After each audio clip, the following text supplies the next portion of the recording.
We're going to take the North and never give it back. So that's a good pick. You get the corner. I got to go bold, right? I got to go bold for this. Yeah, she's got some nice. Welcome back to the Unbearable Sports Podcast. I'm your host, Brad. Make sure to like and subscribe if you're out there on anywhere, YouTube, wherever you want to get the Bears' best coverage. Just follow the show. Download the podcast everywhere that you get your podcast. What's going on? As you can tell, I'm excited. I am frazzled because the Bears, I think, take years off of our lives. But man, it is good that they are winning games rather than losing them. Man, it feels good. So the Chicago Bears end up beating the New York Giants 24-20. But man, how we feeling? I see everyone out there in the chat. We got Jedi, we got Drax, we got J2K, we got Herrera. Hopefully I said that correctly. Taco Man, Drax, Joe. What is good? We got Dookie, the Bears out there in the chat. Love it, love it, love it. Bear down. How are we feeling? Because, like I said, I'm feeling good. I'm feeling good. I feel like I grew a couple gray hairs during that game.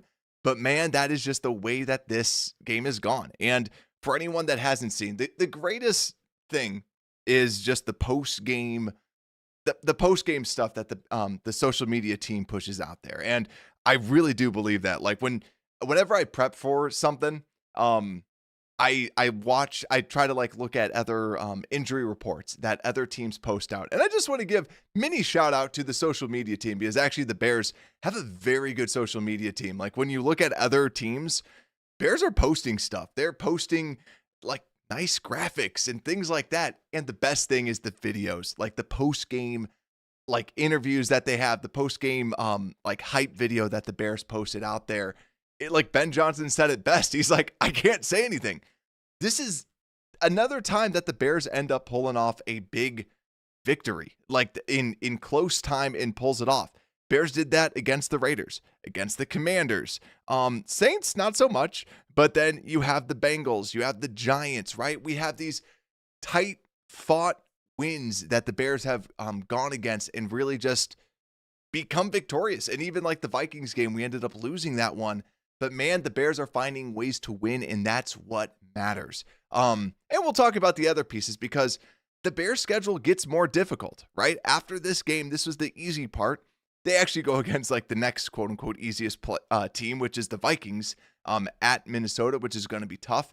Then Steelers, Eagles, Packers, Browns, Packers, 49ers, and Lions. So the only two teams that winning records, Vikings and the Browns. But like we said, Vikings is going to be tough and Browns have a phenomenal defense. So Bears come out of this 6-3. Absolutely crazy. Great stuff out there. But man, it's feeling good. And let me see just the overall takes that we have out there. Majority of y'all ranking this a B at 54%.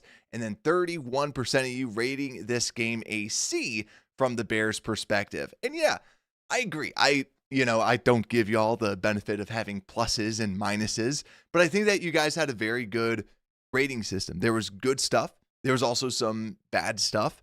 And just with this game, but at the end of the day, they end up winning. So let's talk a little bit more about this this game as a whole, shall we? So just the overall impact of this game. When we're looking at this, the Chicago Bears, total yards passing, 220 yards passing, and 171 yards on the ground. Bears, only 3 penalties today. It felt more. Like it really did feel like there was more penalties. Like I was doing this, I'm like, oh, we got 10. It's like, oh no, that was the other team. But it did feel like there was a couple it felt like there was a couple bad calls, like the sack that they're like, no, that's not a sack. It's like, I'm sorry that 3 dudes all of a sudden just crunch up on I was going to say JJ McCarthy, on Jackson Dart.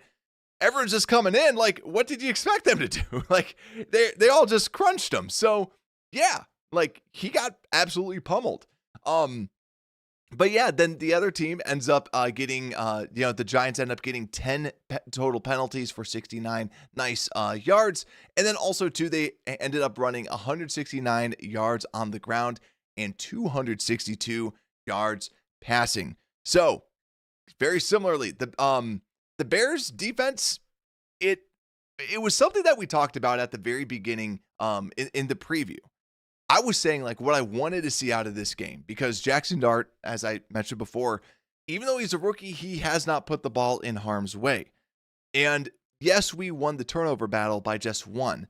But what I love about this is this was the Bears getting a victory without the defense having to get 4 turnovers in this game. Yes, they got one, and it was a impactful turnover, but that's more realistic. It's not realistic that you get 0 turnovers versus 4 turnovers. You know, your defense gets 4 and your offense doesn't turn anything over. That's what I really like about this win is that it kind of showed, hey, if you guys play like this, you guys can beat a team. You guys can win. And yeah, it was the Giants, and they don't have Scatterbo. They don't have, they didn't have, I'm blanking on the name, their wide receiver, Malik Neighbors, but they were still able to come away with the victory with the Giants. And this felt like a game that Brian Daboll coaching for his job and ends up losing the game. So Bears, good job. But let's talk about this too. And then I also see what Drax is saying out there too. I do agree that, yeah, Caleb got hit a lot today for sure. And yeah, there was a low hit where it's like, yeah, that has happened to the Bears. And we've said where like, yeah, if you get hit low, it sucks that gets called, but it's the penalty. So yeah. And then, yeah, the knee to the back of the head, that was the other thing too. Yeah, it wasn't a bad hit, but then when you watch it back, you go, he totally jumped at Caleb. Like he totally leaps at Caleb like a flying knee, Captain Falcon style to the front of the face. Like he just freaking jumps him. And yeah, like that was the thing that did tick me off was that because it also all happened in one little spot.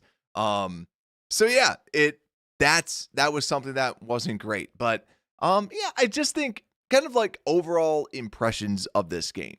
I'd say just the overall impressions of this game is that your rushing game still looks great. And we knew that it was going to be great kind of going into this. And I kind of talked a little bit about it before where this was different than the Bengals team. The Bengals team, that was a bad tackling team. The Giants it was more disciplined. So yeah, they could eventually become more disciplined with some of these pieces. And something that I kicked myself, I should have gone into more depth when we were doing the preview show on this. But when you looked at the previous rushing performances that win against the Giants, it was really people that could break off big yards. So I should have said that because something that the deeper that I went into it after we did our preview, I was like, if anyone, Swift would be the better running back for this because Swift has that more home run hit ability rather than Monungai can kind of like break some of those tackles, which Swift broke a lot of tackles today. So kudos to him.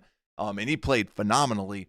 But yeah, like it wasn't really a Monungai-esque type of a game with the way that they kind of play. It felt like the best running backs are the Swift-esque type of players, which Swift took advantage of that for sure.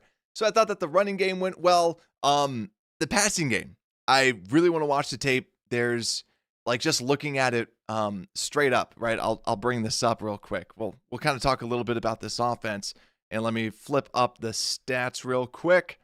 If we're talking about and here I'll hide that for y'all. If we're talking about the passing game, it's like a mixed bag because when we're looking at this, Caleb's initial PFF grade, yet again, this is just a PFF grade. This is not the end all be all. I'm just going to throw some stats at you.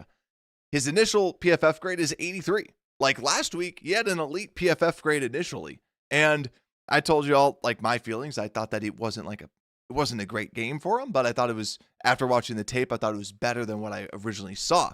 Also too, thing that is a little alarming, Caleb's completion percentage over expected was a whopping minus, and they adjusted this, so negative 13.6%, which means highly inaccurate. And that does not mean drops. That does not mean throwaways. It's just saying NFL Next Gen stats saying you should have hit some more throws. But also, you can't say that, but also say Caleb avoided sacks like an absolute boss today. And that's something that he's been doing a lot throughout this year. So to me, the sack avoidance is there, right? And then that's where being able to watch what's going on. And he comes away with 220 yards, and also too on the ground ends up coming away with 63 yards. And also those 63 yards coming off of non-designed carries as well. And I think that that's very important to note, because you have Jackson Dart, who ran for 66 yards, but those were designed carries. That's not him making something happen. That's them saying, okay, this is a read option, you go. Caleb making those 63 going and making that stuff happen. The other pieces too, and this is why it's just like, I appreciate everybody that listens to this show and doesn't just immediately go to like, you're saying that Caleb is bad, or you're saying Caleb is great, right? It's because, like, we've said this on this show, like, Caleb is such a mixed bag. He's still learning. He's still developing. So it's okay to call out negative things, or it should be okay to call out negative things, and it should be okay to call out positive things that he's doing as well. I thought that when he was rolling out of the pocket, I thought that a couple of his throws were more accurate than what we saw in previously. But also, too, his 3.21 seconds to throw, he still is one of the league leaders, if not the league leader, in just holding the ball in the pocket. But also, too, another thing is if you factor in, so he has like a 55% completion percentage today. If you look at his adjusted completion percentage, which factors in throwaways and drops, his adjusted completion percentage would be 74.4%. And I see I see Zacchaeus out there. I see Broski out there. I see a couple others. I see Oracle out there. I see Jigsaw. What's good, everyone? I see Triple R's. Let's go. So yeah, like, here's the thing. Zacchaeus was awful. Like, first off, Zacchaeus was awful. He helped me out because I had the under on his receiving yards, and because it was like set at like 30 something. And it's like, no, he's not getting that. Like, what? He's not getting that. Like, everyone's healthy. He's not getting that. But he could have if he just held onto the ball. Zacchaeus was awful. And I think that when you look at this too, here's Luther Burden getting 3 targets, catching every single one, and making something happen at the end. So I just want to kind of close the book with like the Caleb thing, and then let's talk about that next. But yeah, I just thought that I need to see the tape again with Caleb. Caleb continues to show what he's gotten better at is that sack avoidance. That sack avoidance, being able to make those plays happen. And also, you cannot take away the drive at the very end. And this is something that I will say versus last week. I said this actually during the preview after I watched the tape. Caleb did not throw the ball well the Bengals ending drive. Like, he made that one good throw to Colston. Colston made everything happen afterwards, and that was good. The scrambles and stuff like that, he had people open. He turned them down, right? And I know some people don't like me saying that. That's what happened, right? That's what happened. I felt like Caleb made things happen with the rollouts, with making things happen today during that last drive, right? I still need to watch the tape, still need to see all that, but it felt different. And that's why I'm, like, he made that happen. He ran it in. He did stuff like that.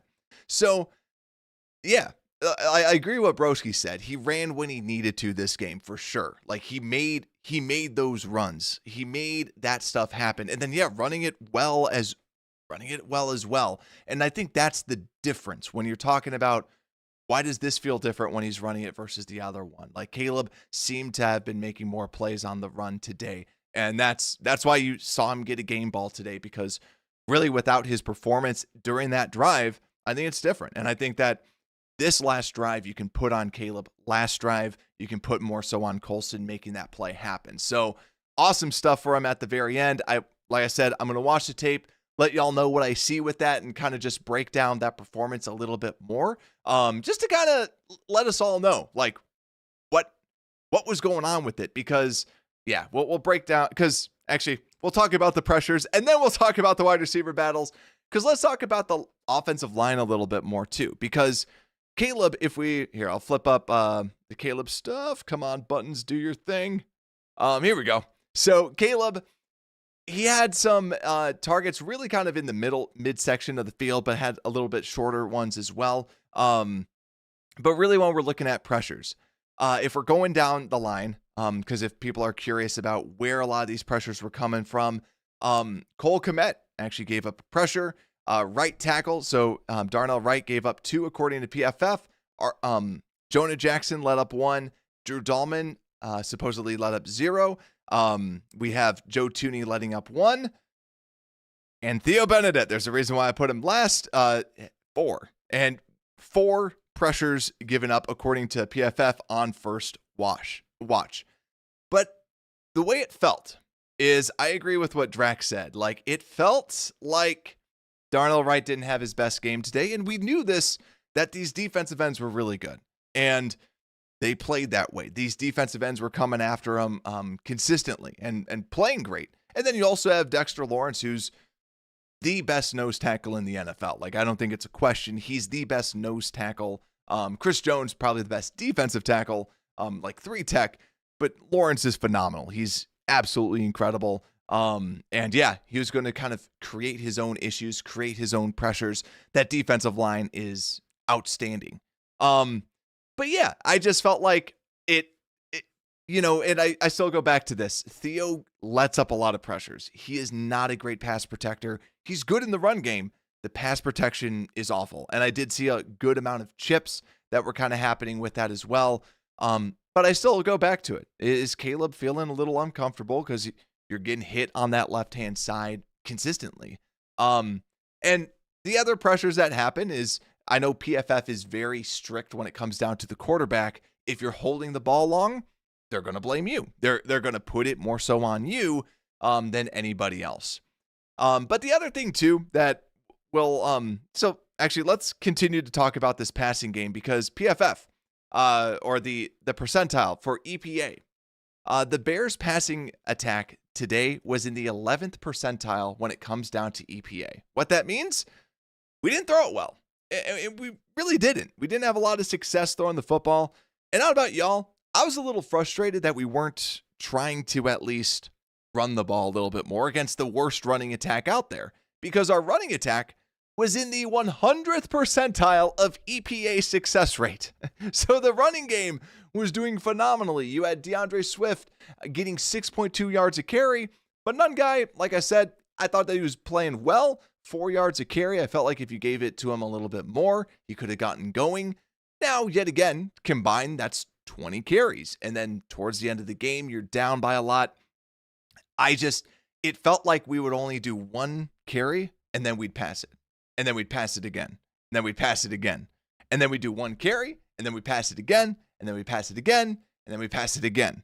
And when you're going against this, like, you got to run it more. And my buddy who's a Lions fan was kind of telling me, he's like, that's the thing with Ben Johnson, is like he sometimes, like, he doesn't just run the football. Like, he sometimes just, you start yelling, you're like, just run the football. The running game's going.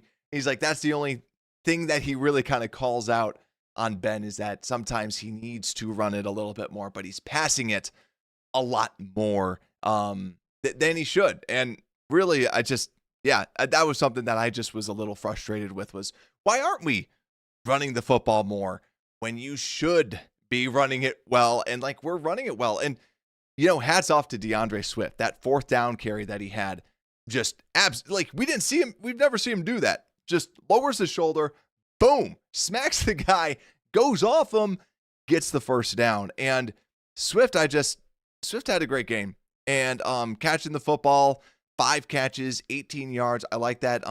They were at least kind of throwing it down to him a little bit more. But I felt like DeAndre Swift had a good game today. Really, really like it. Like, very underrated game. I know we didn't have any touchdowns.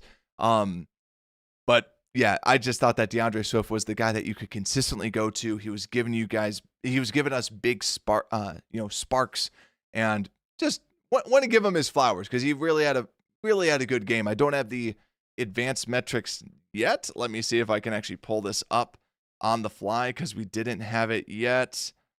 And we still don't have it yet. I'll probably check at the very, very end, just to see if we can see that. But yeah, for some reason, Bear stats not showing up yet on Next Gen Stats. So now let's talk about the Luther Burden and Zacchaeus, because T-Dub, what's good, my friend? I know that we were saying that we needed to talk about this, so let's talk about this. Because I think the Zacchaeus piece has run its course. It definitely has. Because you saw Zacchaeus today, 4 targets, 1 catch. Now, I've said this before, you can have a bad game. You can totally have a bad game. That's okay, right? Like, you can totally have a bad game, like Cole Kmet has had bad games. Rome has had a bad game. Like, people can have bad games. That was an awful game by Zacchaeus when it came down to catching 3 big-time catches that he ended up dropping. But also, too, it's not even so much that. Olamide Zacchaeus, I've said this since the moment that they acquired him. He is a wide receiver 3. He is a good wide receiver 3. If you have him as a wide receiver 3, you're good. But it's this bad man, Luther Burden III. This bad man. 3 catches, 51 yards, always trying to make something happen, and the dude blocks. I don't know if you saw the big carry. I think it was the 25-yard carry that Swift had on the outside. Who was blocking 2 people on that outside block? Who was doing that? That was Luther Burden. He kind of hit one guy, he kind of was turning around and getting another person. It's like, look at that guy on the outside. He's doing his job. He's blocking, he's getting the ball, he's running, and he's good. So yes, Olamide Zacchaeus is a good wide receiver 3. But when your wide receiver 4 is playing like a wide receiver 2, wide receiver 1, like when he's playing like that, bring him in. And I think that's the biggest piece is that, and I think what's going to happen is I think the way that you should best do this, if you're the Bears, is just put him in more spots, put him in more sections. And if we're looking at this right now, just so everyone knows, Cole Kmet had 43 snaps today, Loveland 39, right? You expect that no matter what, it's going to be kind of split. Loveland might get even more reps eventually. Olamide had 37 versus Burden with 32. Now DJ Moore went down, so that's probably why you see more Luther Burden snaps out there. But he should just be getting more. And I think that's where I don't think that all of a sudden they're just going to be like, you know what, Zacchaeus, you're on the bench. But I think that it's important that you get this rookie who's showing this great stuff. Put him in. Have him start. Or not start, but like just give him more and more and more snaps. Throw him into the rotation and reward him. Because I think that it's important that you show your quarterback, look, these are your starting 3 wide receivers moving forward. These are your starting 2 tight ends. Now, question mark on Cole Kmet just because of salary cap, other things like that, right? But truly, this is your wide receiving core. Develop with them. Learn something about them. Understand where they're at. Because right now, it still doesn't feel like him and Rome have like that connection that, we had, like Brady had with Marvin Harrison, or even that, right? Let's not talk about Hall of Famers. Andrew Luck with Reggie Wayne. When Reggie Wayne was like this older veteran. Just being able to have that guy that to throw to. Heck, Justin Fields or Mitch Trubisky and Allen Robinson, right? Mitch Trubisky knew, hey, I'll just throw it to Allen Robinson, and just having some form of connection. I was going to say Fields with DJ, right? Having that true connection with one of your receivers where you know where they're going to be. And that is the thing that I think that we're missing with this offense is that true connection. So yeah, like bring in Luther. Right? Have that group set. And man, Luther's just a playmaker. He's one of the tops in yards per route run because anytime he's out there, he's getting open. He's making plays happen. The man's hungry. And then I Taco Man too. Yeah, Cutler with Alshon. Yeah, totally. Yeah, Cutler with Brandon Marshall and then eventually Alshon. Yeah, like both of that. And yeah, man, like it's just, he's good. He's really good. So yeah, DJ Moore, 0 receptions on 4 targets.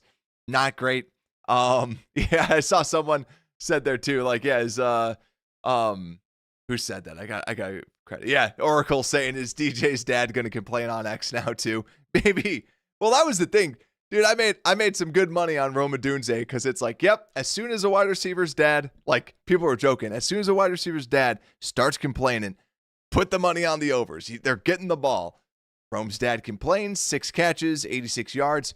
Rome should have had a little bit more. I know that some of those weren't perfect balls by Caleb, but still, it's like, come on. It's like, come on, guys. There's just a handful of those little plays that go on, but 10 targets over to Rome. But yeah, and the other thing too that I want to highlight, I think that this is worth saying. Colson Loveland getting 55 yards today. I haven't seen anybody talk about this. Maybe there is, and maybe I just don't listen to that show. But Colson Loveland, to me, 55 yards is worth being said. I follow the betting markets largely. I enjoy just like seeing kind of what happens. And Colson Loveland was a favorite like under pick that people were just hammering because they're like, well, Loveland hasn't done it. He's coming off of a big game. He's not going to get the ball. Now, only 4 targets, only 4 looks his way, but he caught all 4 passes, one, which was an absolute like bullet of a pass behind him that he ends up just grabbing. Beautiful grab by Colson Loveland. And yeah, Colson Loveland continued to do it. And I think that's noteworthy that your second highest in yardage was Colson Loveland. Third highest in yardage, Luther Burden. And yet again, Luther should get some more targets, get some more snaps out there. But yeah, offensive wise, I question the game plan, right? That's my biggest question too. If I have to say like rank frustration and stuff, this is the first time that I've kind of was frustrated with Ben Johnson. Like I always say, Ben Johnson is one of the best play callers. I am not by any stretch mad at him or anything like that, but it was the first time I was really like, dude, just run the football. Like it's working. Just run it. Like just continue to run the football, man. Because like, especially early on, that's what was being successful. You knew we were going to be able to have success. That was the thing. Yeah. And I agree with J2K. Should have just went out. And I like that too. If you start out with Monungai out there, Monungai just starts popping people, right? It's like, what type of a game is this going to be? Bam. and then they get hit with Swift. Like I kind of like it that other way. But yeah, I would have liked to see a little bit more of that and just a little bit more run plays, a little bit more run heavy of an approach early, right? Later on, your hand was forced. You had to then do that. So, but we end up coming away with the victory. Now let's talk a little bit about this defense. So I want to ask you, the people out there on YouTube, what do you think of this defense? It's great. It's good. It's bad. It's awful. I'll just put defense overall, right? Not just from today. Just what do we feel about this? Because I'm genuinely curious what we feel. Because yeah, I agree with Takamane. Gross. The thing that I would like to see is my brothers and I, when we're watching this game, we're like, man, I wish that Jalen was back. Because like having a true lockdown corner is great, and just having someone like that. But also too, yeah, and Drax, you took the words right out of my mouth. Like, you don't have Jalen. Then also Kyler not being out there. Now, we'll talk about the replacement for Kyler that just was out there that played well. But still, like, there's other things that Kyler does very, very well. But we also saw what happens when TJ Edwards is not out there. And yet again, does TJ Edwards then, like, is he known for then stopping the quarterback? No. Like, stopping the quarterback runs? No. Like, that was the other thing. I actually should have put money on this because, and we said this as one of our keys, Jackson Dart runs the football. The Bears have not been good at stopping running quarterbacks, and that's exactly what happened. There was only 16 yards on scrambles, but then 62 of the yards were from designed quarterback rushes. So they got lots of yards on us running the football. Like I said, too, a lot of those rushing yards was from Russell Wilson trying to rush the football. But also, too, I got to throw this out there. How funny was Russell Wilson trying to run it in like at the goal line. Cause like what it just reminds me of is my 5-year-old son will try to run past me, you know, and I'll be like doing like knee football, you know, where I'm on my knees, he's trying to run by me, and you just stick out your hand and it just stopped my son. Right? That's what it looked like when Javon just stuck out his arm, and like Russell Wilson just all of a sudden stops instantly, and it's just like absolutely just stopped in his tracks by Javon. I thought that was so funny, because you're like, Russell Wilson, what is he gonna do? And it's like, nope, you're old. Like, you can be done now. But just absolutely stopped.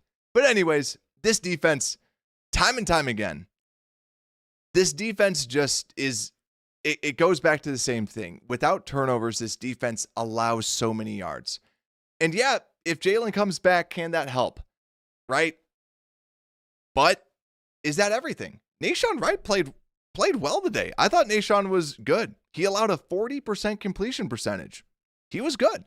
Tyreek Stevenson looks like, does not look the same after coming back from this injury. He had a very good first half of the season, has not looked as good kind of coming back. And that's where you kind of go through this, where you say, well, Jaquan Brisker's out there. Kevin Byard's had a very good season. And then, you know, it's like, so what's going on? You have good linebackers. Why can't we cover anybody? Why is it that Jackson Dart went 19 for 29, 242 yards, when this guy could hardly even break 200 yards passing? And then he was able to run all over us for 11 yards a pop. Now, they stopped Tyrone Tracy for most of the game, and then towards the third quarter, all of a sudden, it started kind of falling apart and not looking as good. People just were a little bit gassed, it seemed. But they stopped him well at the very beginning. Devin Singletary, 2.5 yards a carry. And then, Tyrone Tracy Jr., 5.1 yards at the end of the day. But you did kind of miss having TJ Edwards out there, especially in the run game. He has been very good. But man, I thought that they were going to be able to do something against these wide receivers. Like I said, I thought that I thought Tyreek especially was going to be able to match up better. You have Darius Slayton, crazy catch, getting 89 yards. Theo Johnson getting 75 yards. Wan'Dale Robinson getting 62. And Devin Singletary getting 53 based on that missed tackle from from Noah Sewell. And man, the defense, I will give them credit. And I agree with Ron out there. What's good, Ron? Bear down. Where the defense at the end at least buckled down and held their own and did just that. So that I'll give them credit for, because man, they really did buckle down. They really then just were like, all right, let's go. Let's do this. And at the end of the day, they allowed 4 total scoring drives and allowed 3 punts, and then also had a turnover. So my take is I agree with the people. I think it's bad right now. If I had to grade it from great, good, bad, awful, and we're not doing just like, I'd say it's bad, because you have good spots, but you're not able to stop. And that's still the biggest thing, is that it's the whole concept of bend but don't break. But right now it's like they are just bending until something miraculous happens. like that's the thing. They need something big time to happen, and they just don't see it. Now, the other thing too is, and I see this in the chat as well, they ran blitzes. They blitzed a lot more, which you love to see. PFF has them charted for 22 total pressures, which outstanding. Now, that's a lot of that is because of the blitzes. Now, we ended up getting 4 total sacks on the day, 2 of which coming from CJ Gardner-Johnson. CJ Gardner-Johnson having a great day here. I'll do the full screen. Here, I'll move my. Actually, I won't move my face. I don't want to move my face. Let me see. Let me shift this over here. There we go. So CJ Gardner-Johnson getting 2 tackle for losses, 2 sacks, 9 total tackles, 7 solo. CJ Gardner-Johnson having a day, also stripping the fumble. Like, great day for CJ Gardner-Johnson. He's giving you great performances. This is why you sign him, right? He knows this system. You want a hard-nosed safety slash, nickel corner, as we use him, that can come down and play. And he did great. Another person I want to highlight is Tremaine Edmonds. I thought Tremaine Edmonds was playing well. He was flying around out there. Now, yet again, have to watch the tape.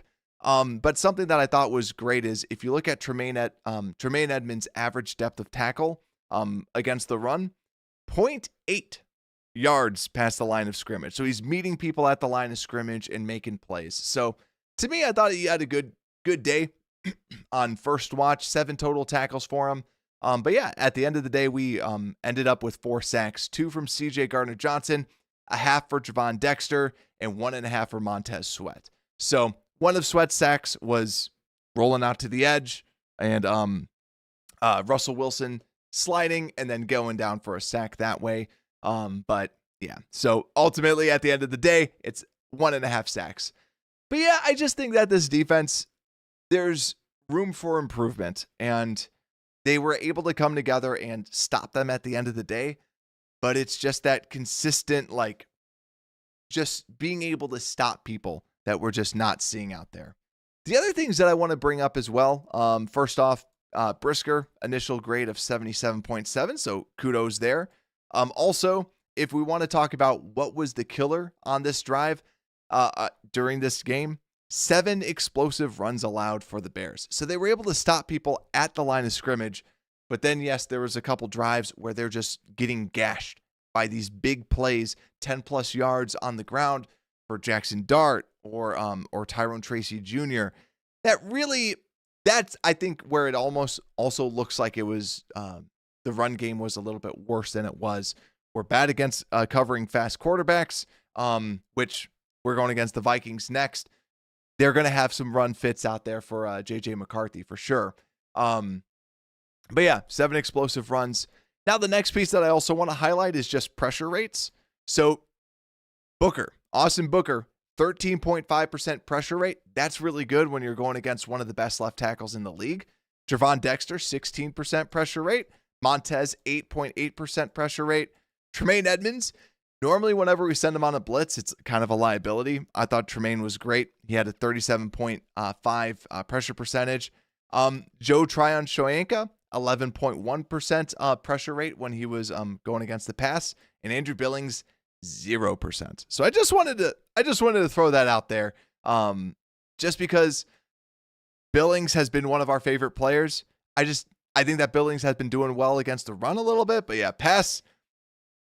I think that overall after the injury, he's kind of regressed, and which he's in his 30s. It's okay for him to do some regression out there, but really, when we're looking at this defense, I just want us to start stopping the run. Like that's all that I really would like to see is just we're stopping the run and just not get gashed consistently. It just seems like people can just dominate. And Grady Jarrett, let me see. Let me see if I have that real quick. Good question. Let me nab that. Grady Jarrett. That's run. Let me look at the pass. Chris Williams had a 0% pressure rate. Andrew Billings, 0%. Jonathan Ford had a 12.5% pressure rate. Shoyanka, 11.1. Hicks. Let's see. And that was the other thing, too. Saw Elijah Hicks out there a lot more. And I think, too, when Gordon's back, I think that it begs the question, do you want Gordon to be an outside corner, or do you keep Gordon at the slot corner, and then you have, someone like a CJ Gardner-Johnson be that, dime, that dime package when you got your 4 cornerbacks in, you kind of throw him out there. I like that idea. I like the idea of just kind of throwing him in those packages. Well, let me see. Where's Grady Jarrett? Grady Jarrett had that hold too. I do not see Grady Jarrett on this list. That's actually very interesting. Huh. Yeah, Grady Jarrett's not on the list. That's not good then. Let me refresh. Yeah, he's not on the list for defensive lineman for pressures at all. So that is probably not good then. Yeah, he had that hold. Let me see. Yeah, not on the list. What the heck? So yeah, not good. Not good there. But yeah, it doesn't mean necessarily 0. Just means that yeah. So let's see. Let's see what else is out there. And here, I'll end the poll on the defense. Also just refreshed the stats. Did not get my running stats. I want to see those running stats out there. So maybe at the very, very end. But let's kind of go over, and also, yeah, good question, Drax. So how much blame should Dennis Allen get for this defense? See, this is the thing that I'll kind of like almost fight back against Dennis Allen, which I hate saying, but it's like, who have we really lost on the defense? It's like all completely, right? The defensive backfield, like corners, we've had some injuries, right? With Terrell Smith. That has been the most banged up unit. Dayo Odunze, let's be real. Let's be real, right? With Dayo going down, right? And I hate saying this, but this is like, we'll call a spade on this show. The pass rush looked a lot better on that left-hand side. And you're going against Andrew Thomas. And having Joe Tryon-Shoyinka and Austin Booker, that looked a lot better than what we've seen with Dayo Odunze. But I think that there is some blame with Dennis Allen. I know that, yes, he wants to have Kyler Gordon and he can kind of do different things with it. But also, like, the main injuries is just Kyler Gordon's been gone for a good chunk. And then also Jalen Johnson. But other people get injuries as well. And that's just where, like, I hope that Jalen can come back, because a shutdown corner is very, very, very valuable. It's like, you have edge rusher and shutdown corner is below that. But yeah, just I do blame Dennis Allen a little bit, because you have people, it just seems like we're out of position. And I think too, he's so hardcore when it comes down to playing man to man. So having Jalen Johnson is huge, right? Having people, that is the big piece. So yeah, that's my feeling on it. But let me see. Good question, Oracle. Let me pull up the snap count for the defensive line real quick. So the defensive line, let's see. So first off, CJ Gardner-Johnson's 69. Nice. Total snaps. Everyone else, like, for the entire game was total of 70. Let's see. Austin Booker, 58 snaps, led all defensive linemen. Then you have Montez Sweat with 58. So Austin Booker, more snaps. Now that might include special teams as well. Not sure. I think it should just be defense. And then Grady Jarrett with 43 snaps, Javon with 42, Billings with 37, Joe Tryon-Shoyinka with 16, Jonathan Ford with 16, Chris Williams with 15. And Daniel Hardy with 1. But yeah, I think, like, you really do see what they, like, I didn't expect that. Austin Booker outsnapped Montez Sweat. That shows a lot of what the Bears think about him for sure. So yeah, I really do think that that's, like, big time.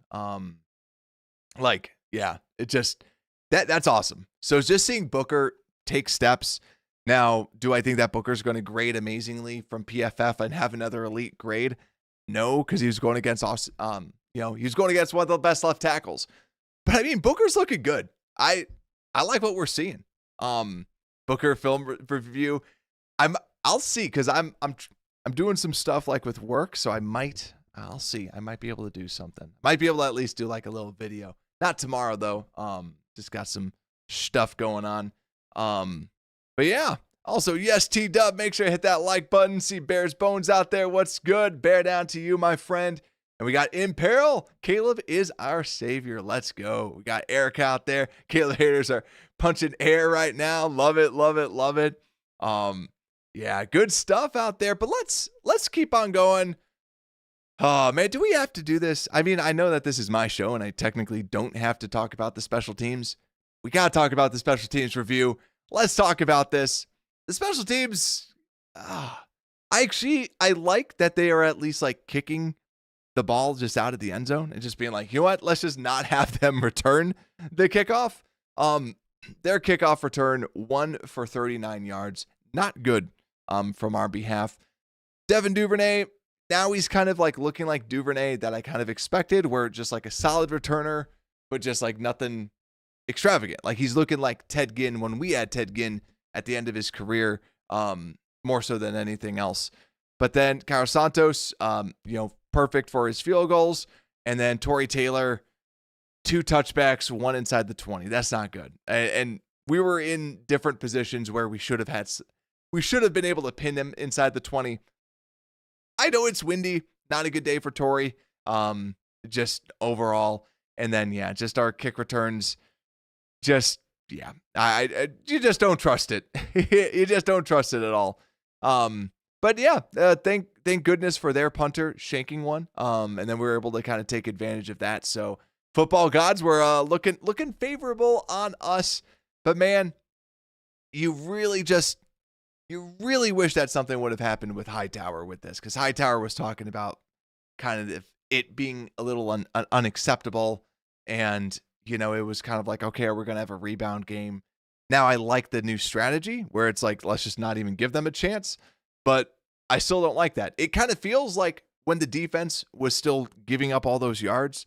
And for those that listen to the show, I was like, I don't like the fact that we're giving up all these yards. I love the turnovers, but we aren't stopping anybody. It feels like that, where the turnovers is like the touchback and the kick return, where it's like, hey, we didn't allow them to return it, so it's fixed, right? It's like, no, we need to still fix it. We still need to be able to stop them when they return a kickoff. So, yeah, just bad when it comes down to this. So let's go over to, and yeah, I agree with Ben too. I think that I agree with Ben where it's like, yeah, Devin Duvernay looks slow. But oh, Ron, my man, thank you so much for the super chat. I appreciate it, my friend. Will the Bears make it to the playoffs? Let's talk about that. Let's grind this out there. I'm gonna ask all of you. Let's do this. Thank you for the super chat, though, my friend. I appreciate it.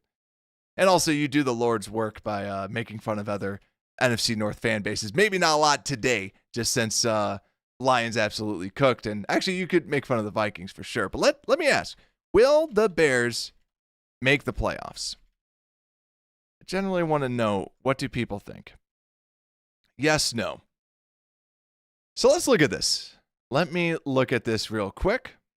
And let me see what we got going on. First off, Pittsburgh and LA, I just peeked at it, looking like a hockey game, 3-2. But let's look at the standings so far. And let me check this out. And let's look at the playoffs. And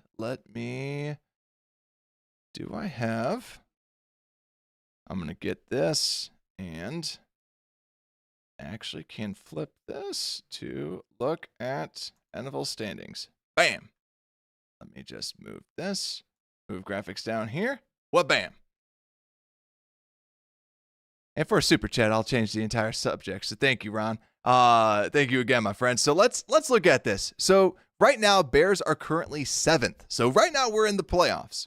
And if we look at ahead of us, we got the Seahawks, we got the Eagles. So we got the Seahawks, we got the Eagles, we got the Packers. And so to me, Seattle and the Eagles should be able to make it in. There's really no one else inside of their divisions that or Seattle's division's good, but it's like Seattle just seems so good right now. Eagles should be able to make it in because there's no one else like Dallas. Yeah, Dallas is 3-5-1. Commanders and Giants are not good. They're not going to be fighting anything, right? So Eagles, book it. Tampa Bay should be able to have that. And then you got the Rams, Detroit, and the Bears. So right now, the big ones that are fighting you, Panthers should not be in existence with this. Vikings don't look good. Cowboys shouldn't be good. So I think it's going to be a fight here. Lions, Rams, Bears, and 49ers. Now, that's going to be the challenge because the Bears are going to be able to go against the 49ers. I think that the Detroit's going to make it in. Detroit's looking really good. I think Detroit's going to be in, and Buccaneers are going to be in. Seahawks are going to be in. And I think it's going to come down to the Rams, Niners, and Bears. And I think that the game of the year for the Bears is going to be that Niners game. I think that the Niners are beatable. They're getting a little bit healthy, but it's like when they don't even need Brock Purdy. When you have Shanahan, that's it. Like, right? So let me see. 53% saying yes, 47% saying no. And let me see who the Niners are going against. Niners got Cardinals, okay, that's a win. Panthers, that's a win. Browns, that's a win. Titans, that's a win. Oh, and then they got Colts, Bears, Seahawks. So I mean, Cardinals can put up a fight, but man, it's like they got Cardinals, Panthers, Browns. Like, so they have a slightly easier schedule than we do, for sure. So they at least have that. But yeah, if we lose, then we're at the same point. So they have this like a similar. They have an easier schedule. Rams are 7-2. Rams are looking good. Seahawks, Bucks, Panthers, Cardinals, Lions, Seahawks, Falcons, Cardinals. I think Rams get in. Yeah, Rams get in. I think Seattle gets in. Eagles should get in. Eagles for sure get in. So I think then the big thing is just like, can the Packers choke? Right? And then, yeah, you're going to have the Packers kind of going against this. Let's see who the Packers got. Eagles, hopefully if they can lose that, that's huge. Giants, they should be able to win that, but they usually lose against bad teams. Vikings, Lions, Bears, Broncos, Ravens, Vikings, Bears, like they got some tough, yeah. As we should always do, as is tradition. You know what? F the Packers, FGB. F the Packers, man. The Packers, honestly, if they can drop this game to the Eagles, like low key, looking at their schedule, the Niners, I don't fully buy. But I think if they have a chance, yeah, there we go. FGB's in the chat. Let's go, chat. We know what to do. But let's see. We got Sam. Yeah, I think okay. So all like bringing it all back together. And let me also, actually, I'm just going to look at the standings too, just to see kind of where it is. Yeah, Tampa Bay is going to take the South.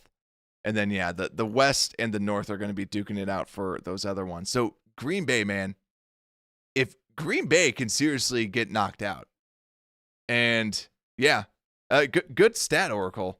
Packers remaining strength of schedule is 0.561. Yeah. Oh, yeah, Tankathon. Oh, man, I haven't been out in Tankathon in so long. It feels so good. We don't have to look at it right now. Normally we have. We've had to watch it right about now to see, like, okay, what can we do? But yeah, Bears are going to have Bears have a tough schedule, but yeah, man. Hopefully if the Packers can come out flat, Bears are then ahead of them. Bears got 2 games on them, and if they can win those, Packers going against the Broncos and the Ravens, hopefully a fully healthy Ravens. Hopefully the Ravens trying to get into the playoffs, Ravens.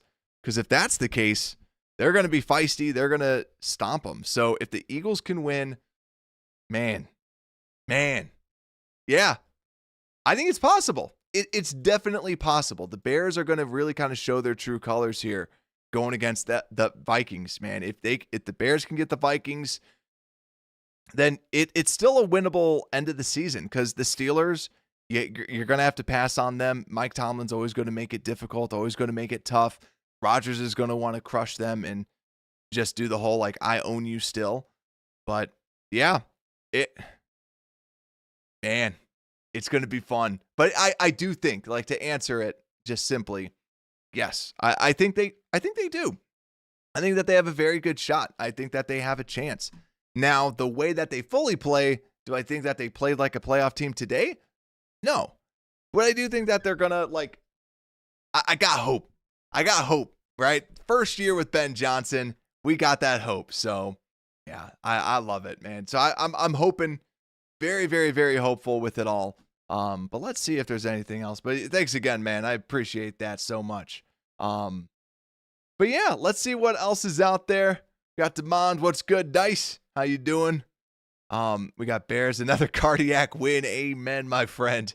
Man, it was brutal. But yeah, let's see what else is out there. We got that. And let's see. Cool. But man, we haven't even like finished it off. So let's talk about most valuable Bear. So now let's break this down. So who is your most valuable Bear? Let me know down in the comments. Who is it? Yeah, 6 more wins than last year. Like, yeah. 6 wins, Brad. Yeah, more than last year. I love it. Also, this is the first time the Bears have gone 6-3 since 2018. So kind of matching that Matt Nagy Matt Nagy swag. Now the difference between Matt Nagy's team was the Matt Nagy team, the offense, right? It was a lot of smoke and mirrors. It was very basic play calls. I want to just throw that out there. Very, very basic play calls. Running game was okay, right? Tariq Cohen was still just an absolute beast. Still, when you watch the highlights, it brings a tear to your eye because he was just so special. But the defense was insane, right? That was the big difference. It feels the offense. It feels more like this is a real offense versus smoke and mirrors like what Matt Nagy had. But the defense is significantly worse. But let's see. We got for the MVP. We got some Caleb's out there. We got some CJ Gardner-Johnsons. Let's see what we got out there. And then Air Max saying, I have a theory. I believe the main reason why the Bears didn't run the ball often tonight is to throw off the next team they play. I'd love to see that. Now I'm also a little bit sour because I had a bunch of Kyle Monungai overs. I also had Swift over, so I made good money on that. But yeah, I had some stuff with Monungai. I was like, come on, guys. Yeah, Brian Dable, good point, J2K. We didn't even bring that up. I feel like everyone was like, why didn't they run it on the 1 yard line after they kicked the field goal? And then we had the penalty. They should have accepted and just ran it. They were able to run it down our throats all day. Or they were able to, during that drive, they had a lot of success. They should have just been able to run it in, and they didn't. And yeah, and now it would have been a tie game. And hey, maybe then I would have hit my Monungai overs. So yeah, way to go, Dable. You cost me some money. But let's talk about this. Let's break this down because I always like to break it down. I always like to talk about it just to highlight some of them. Like I said, I thought Tremaine Edmonds played well today. I also thought that Austin Booker played well, but yet again, not at an MVP caliber-esque player type of deal. Montez Sweat 1.5 sacks, but I don't think a lot of that was really on him. CJ Gardner-Johnson, 2 sacks, 9 tackles, led the team in tackles, led the team in sacks, has tripled Dayo Odengbo's sack output for the year and cost us 1/16 of that. I believe. I don't know his actual salary. But then if we go over to the offense, I really want to give some love to DeAndre Swift. I know it because first off, Caleb had the ending drive, right? That was a great ending drive with everything like that. I thought he played solid. Ups and downs, right? As we did the Caleb breakdown. I thought ups and downs is the main moral of how Caleb played. But I want to give a lot of love to DeAndre Swift because DeAndre Swift had a great game. He fought hard. He played hard. He was being a good receiver as well. And that's what I want to say. Just DeAndre Swift, but great game. Rome, solid game, good production, but nothing that really kind of blew you out of the water with things. It seemed like they really wanted to get him involved. And then Colson Loveland, just hats off. 4 catches, blocked well. You're doing good things. He's doing what we need him to do. So, the drop on the 4th. Yeah, that's right. That is right. Good call. Good call, Taco Man. That's a good call. So yeah. What am I saying? Yeah, DeAndre Swift, bad game. But yeah, DeAndre Swift had a good game, minus the drop. But let's talk. But to me, this is easy. MVP goes to CJ Gardner-Johnson. The guy had some of the big plays, some of the biggest plays, and it sounds so weird because when you see him pass rushing, it's well, he's got these clean paths. We didn't see that with Nick McLeod. It's something different about how he pass rushes. Gordon is a better pass rusher, definitely, but it's CJ played very, very well. And also, I got to just see this too, because CJ is a lot younger than I think people give him credit for. CJ Gardner-Johnson, 27. Which I want to just throw it out there, and I just kind of want to mention it a little bit because let me see. Yeah, CJ Gardner, 27, Kyler Gordon, 25. So I just want to throw that out there because it's kind of interesting just to see that, I think CJ Gardner-Johnson, it feels like he's in his 30s. It feels like he's been in the NFL forever. But yeah, same age as Nashawn Wright and same age as Nick McLeod, younger than Jalen Jones. So yeah, I just thought that was a interesting little nugget right there. But yeah, 1 year older than Elijah Hicks. So yeah, CJ Gardner-Johnson gets the MVP. If we have to do a second one, I can't even give one out with this just because I think it would probably be Caleb, but I don't love just copying exactly what Ben Johnson does. But yeah, CJ Gardner-Johnson for sure gets it. But also, I love that we saw a defensive player get the game ball, and I love to see an offensive lineman get the game ball soon. So Darnell Wright, let's see a touchdown catch for you next week against the Vikings. But you know we're going to have you covered here, so make sure to hit that like button, subscribe. Like I said, I got some stuff coming up, but don't worry, there's going to be a show for all of y'all out there on Wednesday. I need to see live situations. It might either be live or pre-recorded, but don't worry, we will have a show Wednesday night at that 7:30 time slot. So don't worry about that. But with that, Unbearable Sports Podcast, we are out.